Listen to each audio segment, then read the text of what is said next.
Honorable Sir, thank you for making us understand the importance of self-analysis and realizing that we should learn joyfully for rising to excellence. Honorable Prime Minister Sir, Erica George, a student of class 9th from the beautiful lush Greenland with eucalyptus forest, Udhampur, Union Territory of Jammu and Kashmir, seeks your guidance. Erica, please ask your question. Greetings, Honorable Prime Minister Sir. I am Erica George from APS Udhampur, Jammu and Kashmir from 9th. Sir, the question that I wanted to ask was, nowadays there's a lot of competition, especially in the academic fields and in a country like India. In this case, there are a lot of people who are really very talented and knowledgeable, but due to some reason they could not appear for the exams. Maybe they could not choose the right path, or maybe they do not have the proper counseling. So sir, in this case, what can we do for these people so that the talent of these people does not go to a waste and instead can be utilized in a better and efficient way? Thank you, sir. Thank you, Erica. Honorable Prime Minister Sir, Hari Om Mishra, a class 12 student from Industrial Hub, Gautam Budh Nagar, Uttar Pradesh, is preparing for his board exams and wishes to ask a similar question that has been invited by a competition organized by ZTV. Hari Om, please ask your question. नमस्कार, मेरा नाम हरिओम मिश्रा है और मैं Cambridge school Noida की 12वीं कक्षा का छात्र हूँ। मेरा आज प्रधानमंत्री जी से सवाल है कि जैसा इस साल कॉलेज में एडमिशन की प्रक्रिया में काफ़ी बदलाव लाए गए हैं और इस साल बोर्ड परीक्षा के पैटर्न में भी काफ़ी बदलाव लाए गए हैं, तो इन सारे बदलावों के बीच में हम विद्यार्थी अभी बोर्ड परीक्षा पर ध्यान दें या फिर हम कॉलेज के एडमिशन की प्रक्रिया पर ध्यान दें, हम किस चीज़ को और अपनी तैयारी किस प्रकार करें? Thank you, Hari Om.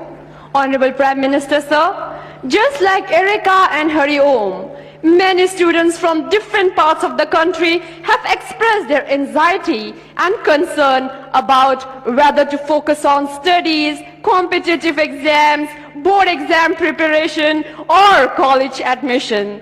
We all seek your guidance, Honorable Prime Minister Sir. वैसे दो अलग अलग प्रकार के सवाल हैं। एक विषय है कंपटीशन का और दूसरा विषय है कि ये एग्जाम दूं या वो एग्जाम दूं, और एक ही समय दो एग्जाम है तो क्या करूं।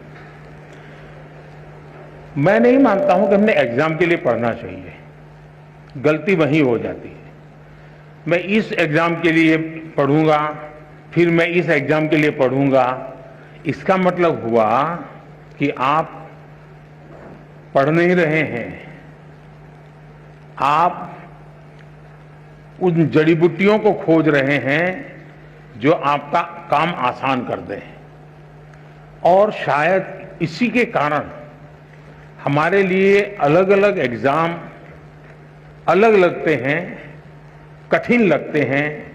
हकीकत ये है कि जो भी हम पढ़ रहे हैं उसको पूर्ण रूप से हम पूरी तरह उसको आत्मसात करेंगे, फिर वो बोर्ड का एग्जाम है या एंट्रेंस एग्जाम है या जॉब के लिए कोई इंटरव्यू या एग्जाम है, कहीं पर भी हो सकता है एग्जाम। अगर आपने अपनी शिक्षा का पूर्ण रूप से एक साक्षात्कार किया है, आत्मसात की है, तो आपको एग्जाम का रूप क्या है वो रुकावट नहीं बनता है।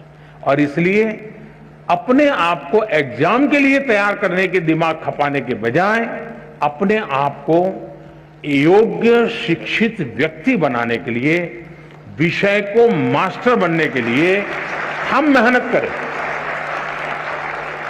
फिर परिणाम जो मिलेगा सो मिलेगा।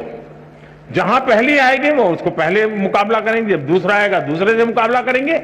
लेकिन मुकाबला इसलिए करते हैं कि अब जो मैंने खिलाड़ी आपने देखा होगा, वो खिलाड़ी खेल के अंदर पारंगत होता है, किस लेवल की गेम के लिए खेलना है उसके लिए नहीं करता मेहनत। फिर वो तहसील में खेलेगा तो वहां अपना कर्तव्य दिखाएगा, डिस्ट्रिक्ट में खेलेगा वहां कर्तव्य दिखाएगा, नेशनल खेलेगा वहां कर्तव्य दिखाएगा, इंटरनेशनल खेलेगा वहां कर्तव्य दिखाएगा, और खुद भी इवॉल्व होता जाएगा।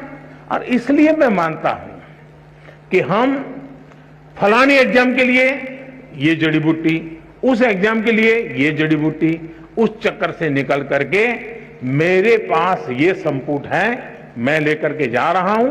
अगर मैं वहां से निकला तो ठीक है, नहीं निकला तो मैं कोई और रास्ता ढूंढ लूंगा।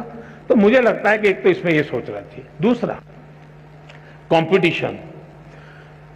देखिए दोस्तों, कंपटीशन को हम जीवन की सबसे बड़ी सौगात मानना चाहिए।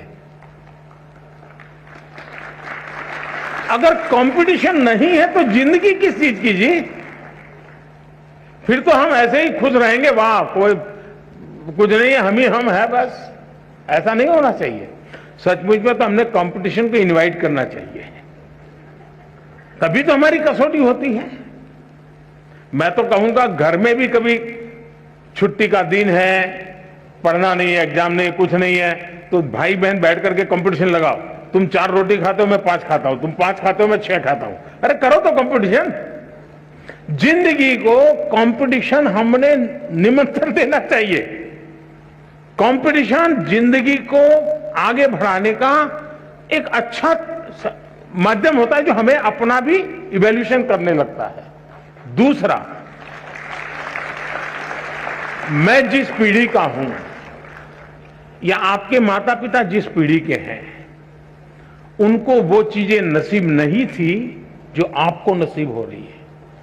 आप उस भाग्यवान जनरेशन में हैं जो भाग्य आपके पहले की किसी भी जनरेशन को इतनी बड़ी मात्रा में कभी नहीं मिला है। और वो है, जैसे कंपटीशन ज्यादा है तो चॉइस भी ज्यादा है, अवसर भी अनेक हैं।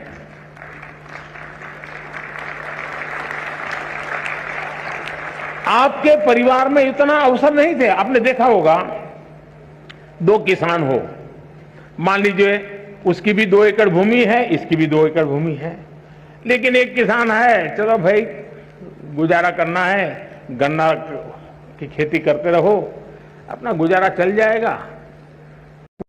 वो सोचता है नहीं 2 एकड़ भूमि है, ऐसा करूंगा, 1/3 ये करूंगा, 1/3 ये करूंगा, 1/3 ये करूंगा, पिछले साल ये किया था तो इस बार ये करूंगा, ये 2 चीजें नहीं करूंगा।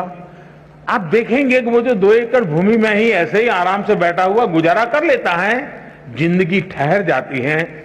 जो रिस्क लेता है, प्रयोग करता है, नई चीज लेता है, नई चीज जोड़ता है, वो इतना आगे बढ़ जाता है कि जिंदगी में कहीं रुकने का नाम नहीं लेता है। वैसा ही हमारे जीवन में है।